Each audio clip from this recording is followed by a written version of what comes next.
E aí pessoal, tudo certo? Sejam todos muito bem-vindos! Hoje veremos a continuação da série de ação, suspense e drama Alice in Borderland. Então vem comigo e vamos juntos para mais esse recap da série da vez. Começamos essa segunda fase vendo uma das memórias de Arisu, que estava jogando seu jogo de tiro nas ruas. Quando então seu pai chega e pergunta se é tão divertido assim fazer aquilo, mas seu filho não responde nada e freneticamente somente joga sem perder a concentração. Nesse início de nova fase, os quatro amigos, Arisu, Usagi, Kuina e Cheshire, aguardam apreensivos os jogos começarem, porém sem terem qualquer informação sobre. De repente eles escutam barulho e quando se aproximam percebem ser vários carros vindos da antiga praia. Eles também estão ali para participarem de um jogo desconhecido, quando de repente são surpreendidos por tiros de um fuzil antitanque. Eles então correm desesperados por suas vidas e muitas pessoas morrem. Logo descobrem que tem mais atiradores que se aproximam. Então, não querendo ficar para descobrir quem seja, o grupo de amigos correm e se separam. Logo mais à frente, correndo pelas ruas com muitas pessoas desesperadas, Arisu se reencontra com Usagi e seguem juntos. Eles então dão uma pausa atrás de um dos carros e veem que Kuina e Cheshire estão atrás de outro à frente.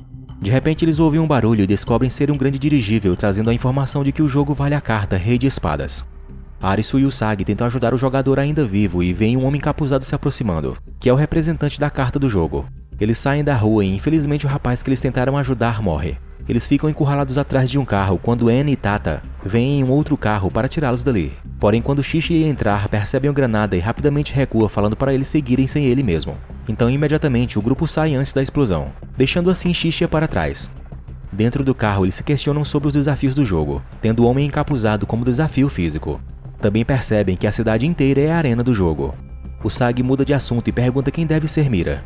Arisu fala que acha que deve ser a criadora dos jogos e deduz que na verdade a carta do jogo levada pelos dirigíveis deve ter o mestre, assim como o homem encapuzado é o daquela parte da cidade em que estão. Eles então têm a esperança de completarem a próxima fase e saírem vivos dali.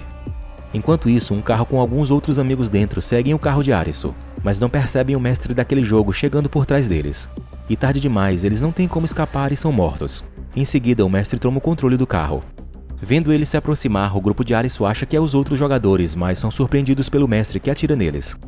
Eles escapam por pouco e vendo que Tata não é um bom motorista, Anne toma a direção e acelera. Ela manda muito bem no volante, porém o inimigo continua a persegui-los, os atacando com a metralhadora. Quando certo momento ela sem querer atropela algumas pessoas no meio da rua e descuidando na direção, Anne acaba batendo e capotando o carro. Porém mais à frente o carro do mestre também é atingido por um outro carro que vinha desesperado fugindo. Há muitas pessoas ali e o grupo sai do carro. No entanto, sem tempo para descansar, pois o inimigo ainda estava vivo e continua a matança de qualquer um que vê pela frente. No desespero, Anne acaba se separando do grupo. Momentos depois, eles aguardam em um dos hotéis, esperançosos de que Shishi e Anne estejam bem. Então eles decidem sair à procura de coisas úteis. Tata e Kuina vão à procura de um carro, enquanto Arisu e Usagi vão atrás de comida. Eles se divertem um pouco, relembrando as coisas que viviam no mundo real. E Arisu relembra dos momentos felizes com seus antigos amigos, que também participaram dos jogos e por fim se sacrificaram por ele. Ele fica feliz por ter esperança de voltar para seu mundo real, enquanto Usagi não compartilha do mesmo sentimento, já que ela não tem ninguém e depois que seu pai nunca mais voltou de uma escalada das montanhas, ela não tem nenhuma vontade de voltar para o mundo real. Arisu tenta confortá-la dizendo que vai cuidar dela e a anima para tentar voltar com ele, mas ela tem medo de voltar para um lugar que só lhe trouxe dor. Voltando para o hotel, no caminho eles encontram Tata e Kuina com seu novo carro e juntos seguem de volta para o hotel. Na manhã seguinte, Arisu no telhado observa onde está o Rei de Espadas e volta a falar com seus amigos afirmando que o rei pode se movimentar em toda a cidade.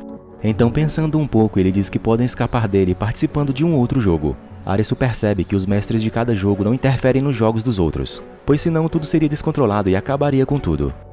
Eles então decidem participar, pois de toda maneira, eles devem entrar em qualquer jogo para que seus vistos não expirem e eles sejam mortos pelo laser.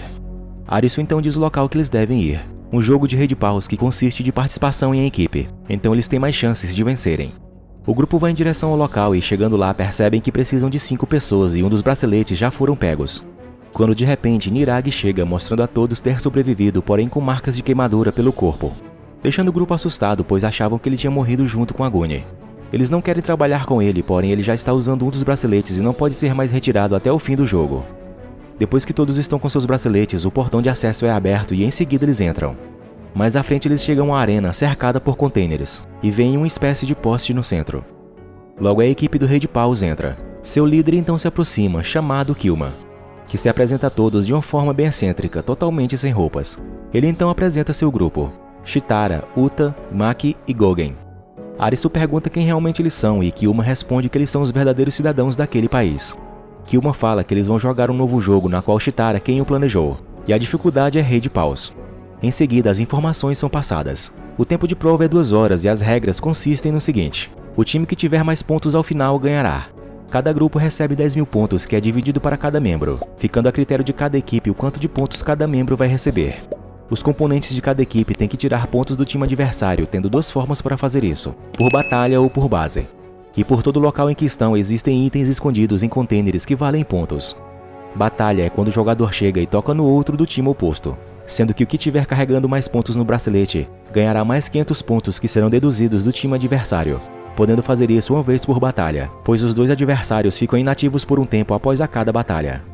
Então, como os oponentes não sabem quantos pontos o seu adversário pode ter, é crucial a divisão inteligente de pontos entre os membros da equipe. O chefe explica também que eles podem batalhar em dupla, assim seus pontos se somam, tendo mais chances de ganhar.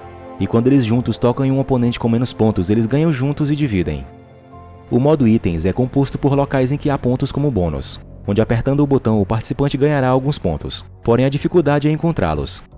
Já o modo base é o local onde está o poste, que na verdade é a base que cada time tem, assim como a equipe do chefe tem sua própria do outro lado da arena, no qual se cada membro do time adversário conseguir tocá-la ganhará 10.000 pontos cada.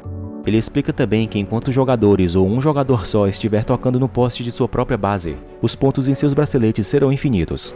Arisu então pergunta o que acontece se eles lutarem com um oponente que está no momento com pontos infinitos por estar tocando no poste.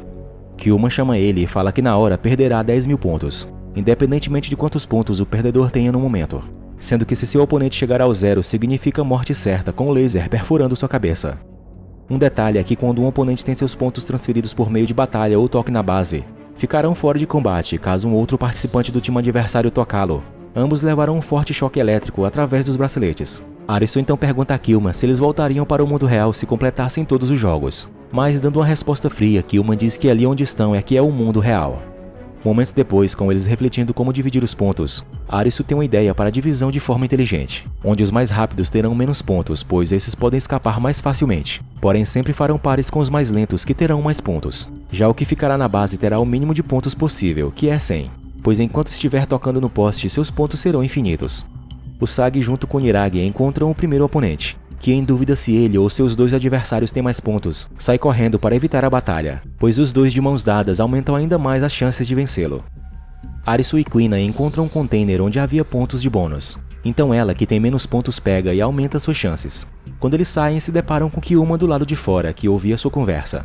Ele se aproxima e quer lutar, dizendo que se é pra morrer que eles deem o máximo de si sem medo. Arisu determinado então solta a mão de Quina e batalha um por um contra Kyuma. Felizmente Arisu ganha, pois ele tem mais pontos que Kyuma. Ele então descobre que a equipe do chefe tem a mesma quantidade de pontos cada um, que é 2.000, e isso confunde Arisu. Já o Sagi planejou algo e consegue pegar um oponente, ganhando mais pontos para sua equipe. O mesmo fizeram Arisu e Quina com outro deles, assim os deixando com uma vantagem maior. O grupo retorna para a base e comemoram a vantagem. Já Niragi tosse e percebe que está sangrando pela boca, ficando preocupado. Enquanto isso, Kyuma pensa um pouco com seu grupo e logo tem uma ideia maluca que já descobriremos. Em seguida, vemos que o grupo de Arisu foi atrás de itens e deixou novamente Tata como guardião da base. Quando então logo Kyuma e seus companheiros chegam até ele. Imediatamente Tata pega no poste e fica com os pontos infinitos, onde se alguém se aproximar dele ele vai tocar e com isso o oponente perde 10.000 pontos.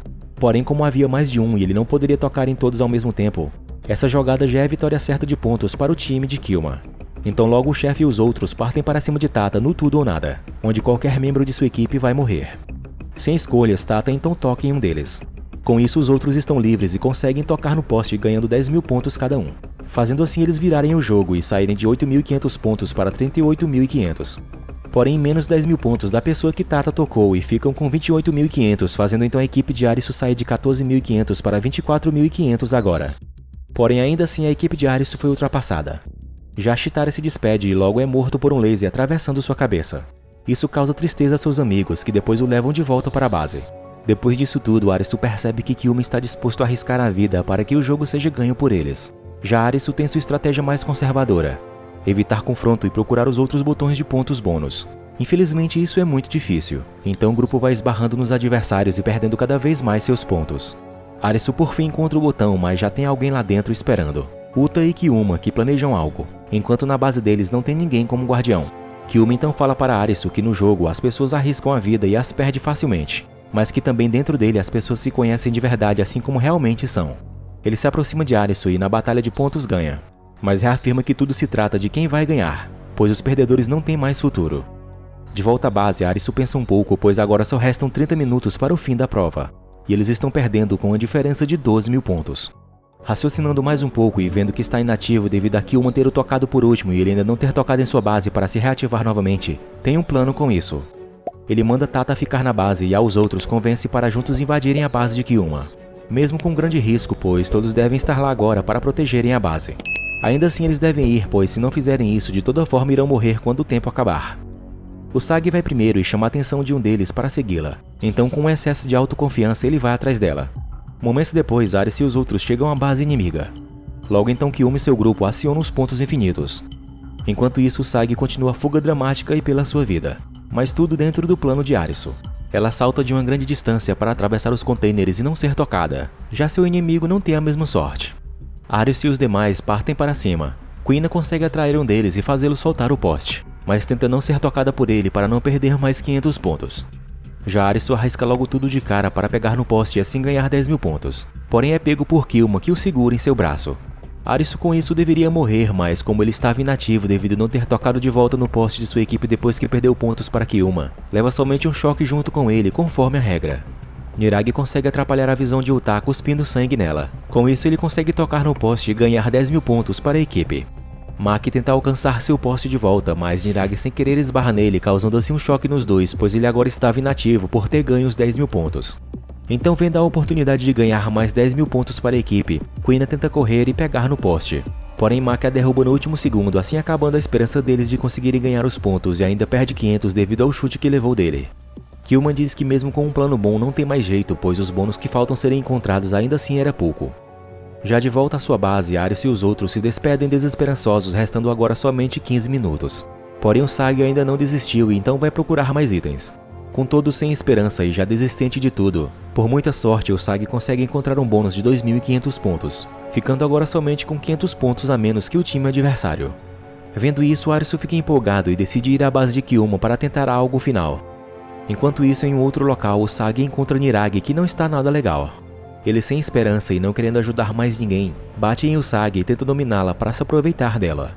Ela tenta sair, mas o louco bate sua cabeça no chão e a faz desmaiar. Tata na base está indeciso, sem saber o que fazer, com o sentimento de que a morte está perto, mas de que pode tentar algo para se livrar desse futuro.